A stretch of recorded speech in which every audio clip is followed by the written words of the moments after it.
É uma satisfação e prazer falar contigo depois de quase 30 anos. Nossa, mas... Olha, quem jogou a Bíblia no lixo foi o Haddad, lá em Fortaleza, não foi eu não.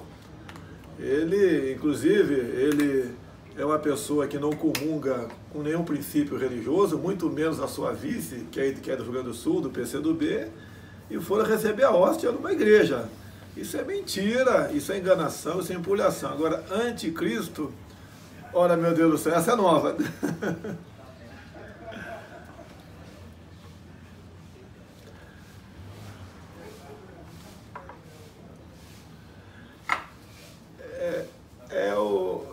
O Lula realmente é o Deus para eles, né? E como eu sou oposição ao Lula, acho o anticristo no tocante ao anti-Lula. Só pode ser isso. Porque esse cidadão não tem nada na cabeça, né? Eu não sei nem o que ele faz em Brasília. Tá? Não tem nada na cabeça. Vive ali... Olha, tem um vídeo do nosso querido aqui, Paulo Pimenta, lá na Venezuela, falando num microfone, um auditório cheio, elogiando o Maduro. Falando das maravilhas que é o regime venezuelano. É esse elemento que fica acusando os outros de qualquer coisa. Anticristo é novidade. Agora, esses rótulos vão continuar. Afinal de contas, prezado Paulo Pimenta, vocês do PT não podem me chamar o que muitos de vocês são, corruptos. E vamos tocar o barco aí. Olha, desde antes do primeiro turno, Fernando Henrique Cardoso dizia que no eventual segundo turno, entre eu e o PT, ele ficaria com o PT. Isso foi mais de uma vez, e nós temos um vídeo dele falando isso aí, não foi retirado do jornal aí que se equivocou sobre essa possível declaração dele. Mas o PT e o PSDB, a culpa, não o corpo do partido, os eleitores, é diferente, mas a cúpula lá em cima não tem muita diferença do PT não, são muito parecidos, defende exatamente a mesma coisa, tem uma ideologia quase que idêntica e ficavam naquela enganação de uma oposição ao outro cada eleição que ocorria no Brasil. Só que agora apareceu uma pessoa que realmente é oposição e a população simpatizou conosco e temos muita esperança de, no domingo, né, nós aí colocar alguém na presidência da República completamente diferente do que a cúpula do PT ou PSDB. Meu Deus, olha só, o PT nasceu em 1980. Agora, não nasceu assim, apareceu. Foi fundado por pessoas que há muito tempo, né, já militavam no Brasil na clandestinidade, praticando sequestros, roubos de caminhões de carga, como o primeiro marido da Dilma, que faleceu há pouco tempo, já disse publicamente. Pessoas que tinham uma perfeita sintonia com o regime, com o governo cubano, frequentavam Cuba, recebiam dinheiro via Cuba, que vinha da União Soviética via Cuba para financiar a luta armada no Brasil. Muitos desses estiveram na guerrilha do Araguaia, porque eles tentavam lá criar uma Farc no coração do Brasil. Então esse pessoal, quando apareceu, eu já era oposição a eles, porque 10 anos antes, em 1970, eu ajudei o Exército discretamente, porque tinha 15 anos de idade, na caça do Lamarca, lá no Vado Ribeira. E o Lamarca integrava a VPR, era a Vanguarda Popular Revolucionária, que tinha uma das integrantes muito famosas também, a própria Dilma Rousseff. Então não é oposição ao PT, eu fui oposição a esse tipo de gente que nunca teve compromisso com liberdade, com a democracia, com o bem-estar do próximo, com a prosperidade. Eu sempre fui oposição a esse tipo de gente. Apenas em 1980 deixou de existir aquelas siglas de terrorista no passado, né? VPR, VAR Palmares, Coluna, entre outros, e passou a ser, juntou numa sigla só, PT. Então tudo que havia de ruim, de terrorismo naquela época, juntou-se na sigla PT. E sempre fui oposição às suas ideias. Tem muito petista que mudou de lado, veio para o lado de cá. Do nosso lado para eles, a gente não recorda de ninguém, mas de lá para cá, muita gente. Então, afinal, quando o ser humano abre sua mente, começa a entender a história e se inteira dela, ele muda de lado, porque o que o PT prega é a distribuição da miséria. É um regime onde o Estado manda sim, o Estado manda na vida de todo mundo. Você pode ver no próprio plano de governo, temos lá, entre outras coisas, né, promover o controle social da mídia. Ou seja, eles querem que você mesmo, né, para entrevistar alguém, esse alguém não pode ser qualquer um. E mesmo assim, tem que ser conduzido, qual é o tipo, qual é a forma das perguntas que ele vai perguntar e que ele vai responder. É o controle social que existe em Cuba, por exemplo. Lá só tem uma imprensa, lá, Coreia do Norte, entre outros países comunistas que temos por aí. Então esse é o PT. Eu sou oposição a esse tipo de pensamento. E não as pessoas, porque as pessoas mudam. Olha, uma verdade nas palavras do meu filho, que eu repreendi porque não precisava responder uma pergunta sem pé nem cabeça. Também você pergunta para mim, o que você acha do cruzamento do jacaré com o elefante, né? Eu não responderia, eu ia falar, ô Mendels, que você tá bem de saúde aí, tá tranquilo, dormiu bem. Agora meu filho quis responder uma pergunta desse nível aí. E respondeu que o cruzamento seria um jabuti com chifre de alce, né? Então ele falou, divagou, tá certo?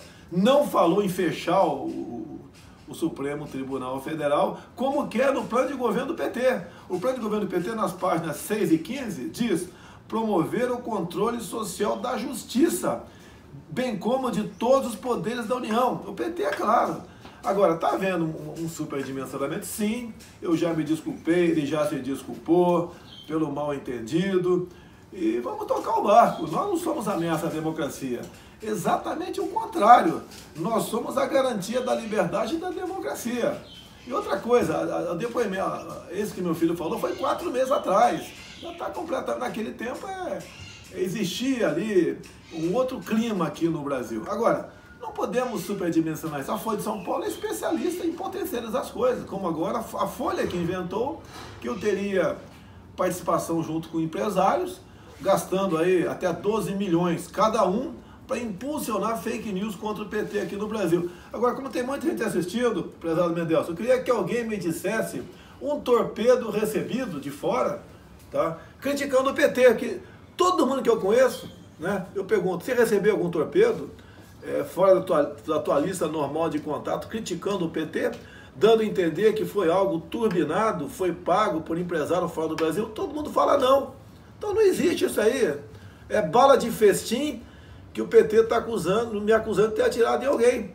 Isso não existe. Agora, há sim qualquer coisa de pessoas que me cercam, né?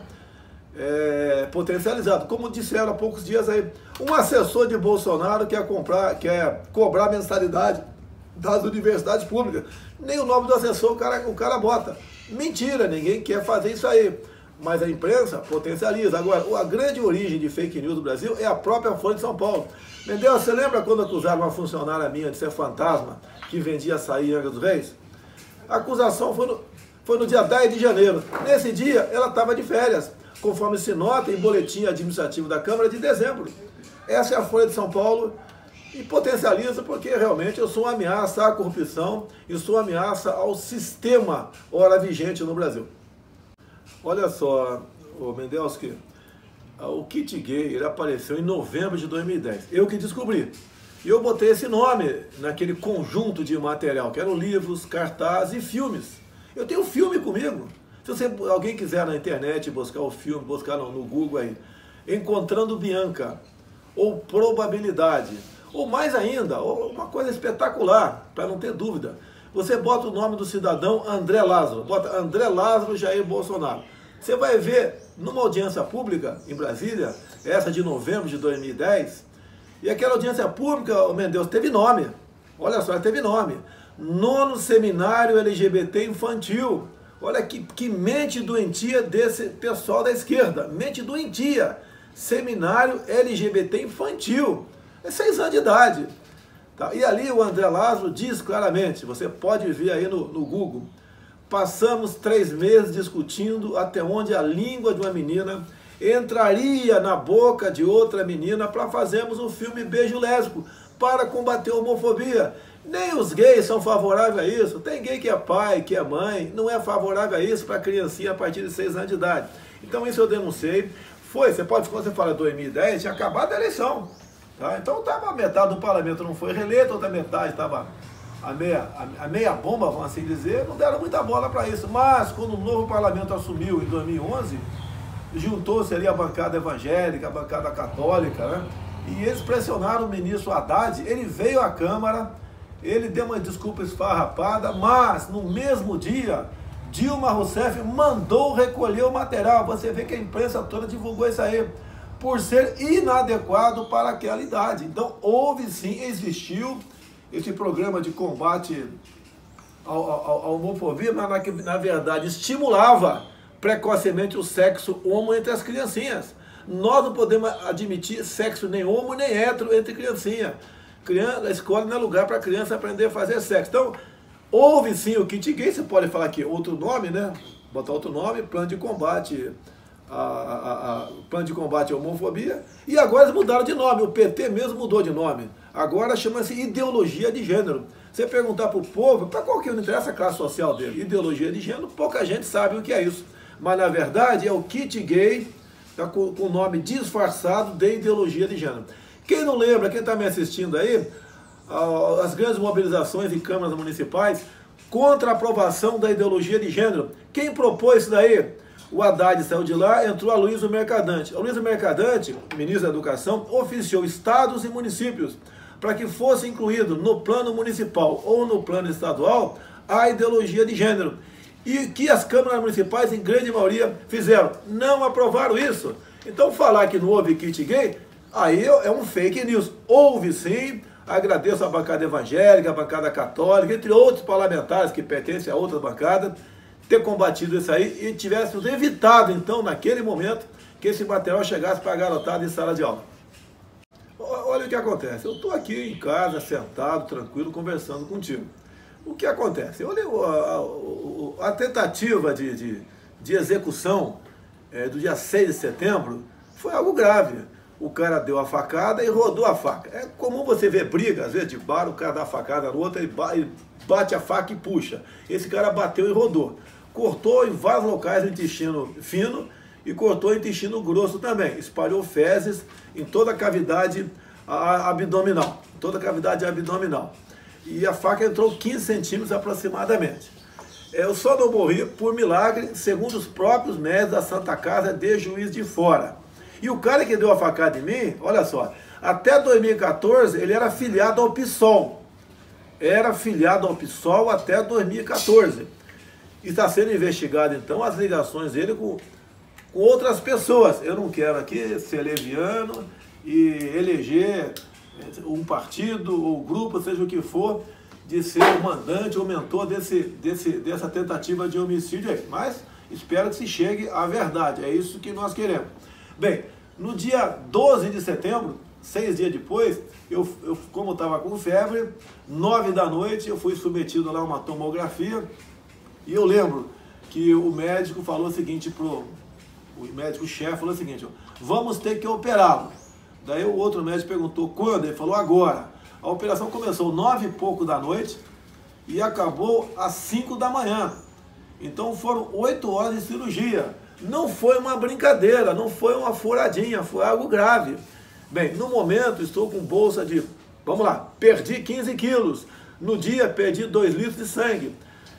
No momento estou com a bolsa de colostomia, aquela bolsa que é colada aqui na barriga, na região abdominal, e as fezes não tem hora para sair, quando tem que sair ela sai, faz barulho, etc.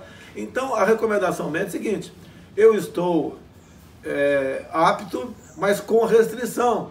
Em situação de estresse, pode romper a bolsa, posso ter outros problemas, ter uma recaída, ter que voltar ao hospital, atender. Então o que é decisão nossa aqui?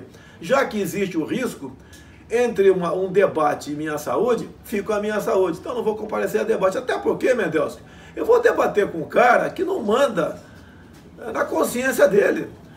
Tudo que ele fala ali pode ser desdito no dia seguinte. E mais ainda, o grande interesse do Haddad, né, ser presidente, é botar em liberdade o Lula. Tanto é que ele disse há pouco que essa crise que existe no Brasil no momento só termina quando o Lula for presidente. Ele não é um poste, ele é o pau-mandado Lula. Eu não sei como certas pessoas, né, se prestam a exercer um tipo de atividade como essa. Fazer, né, quem manda nele é o presidiário. Então, não tem por que eu participar do debate, pela minha saúde, a decisão está tomada, não participarei. Dentro da legalidade, sim, nós já temos bandido demais no Brasil. Esse elemento cometeu 4 execuções na Itália. Foi julgado por um país democrático. Né?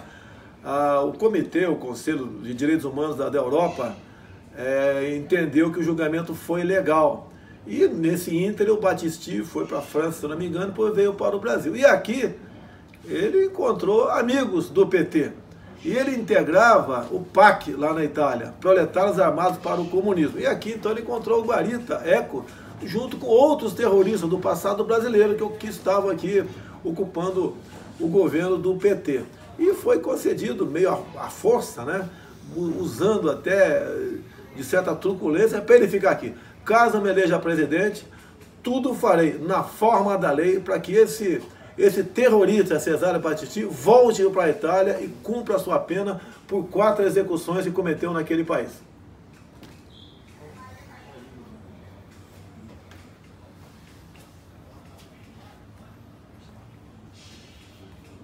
Tá? Obrigado pela oportunidade, um abraço a todo o Rio Grande do Sul, muito obrigado pela votação que tive no primeiro turno. Um abraço a todos.